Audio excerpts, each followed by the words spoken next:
কুমিল্লার মুরাদনগর থানার রামচন্দ্রপুর গ্রামের প্রবাসীর এক স্ত্রীর অভিযোগ পেয়েছি আমরা।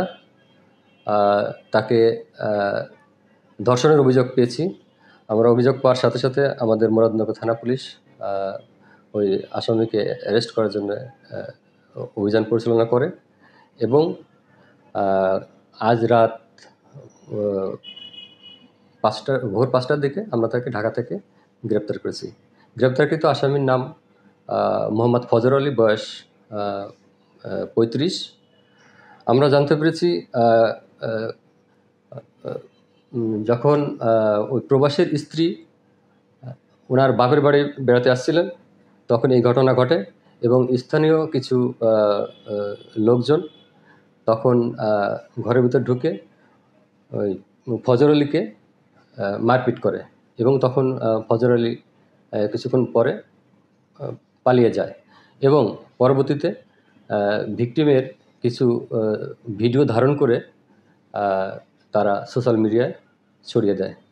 আমরা এই ঘৃণ্য কাজ যারা করেছে, ভিকটিমের ছবি ধারণ করে সোশ্যাল মিডিয়ায় যারা ছড়িয়েছে তাদের 4 জনকে আমরা অ্যারেস্ট করেছি। একজনের নাম অনিক, একজনের নাম সুমন, রমজান, বাবু। তাদের বিরুদ্ধে প্রচলিত আইনে বিধি মোতাবেক ব্যবস্থা গ্রহণ করা হবে। এখন পর্যন্ত এই ঘটনায় মোট 5 জনকে গ্রেপ্তার করা হয়েছে এবং এর সাথে যদি আরও কেউ জড়িত থাকে আমরা তাদেরকেও আইনের আওতায় আনব।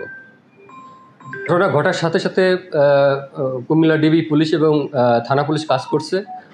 বিষয়টা যেহেতু একটি মামলা, ধর্ষণ মামলা হয়েছে এবং এটি তদন্ত চলছে, তদন্তের পর্যায়ে যদি জানা যায় এই ঘটনার অন্য কোনো মোটিভ আছে কিনা, এর সাথে আরও কেউ জড়িত আছে কিনা, আমরা সবাইকে আইনের আওতায় আনব।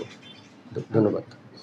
আপনারা জানেন গত 27 তারিখে এক ভিকটিম নিজে বাদী হয়ে মুরাদনগর থানায় একটি মামলা দায়ের করেছে, ধর্ষণ মামলা, এবং আমরা আরও যে 4 জনকে আটক করেছি তারা ওই সামাজিক মাধ্যমে ভিডিও করে ছড়িয়ে দিয়েছে।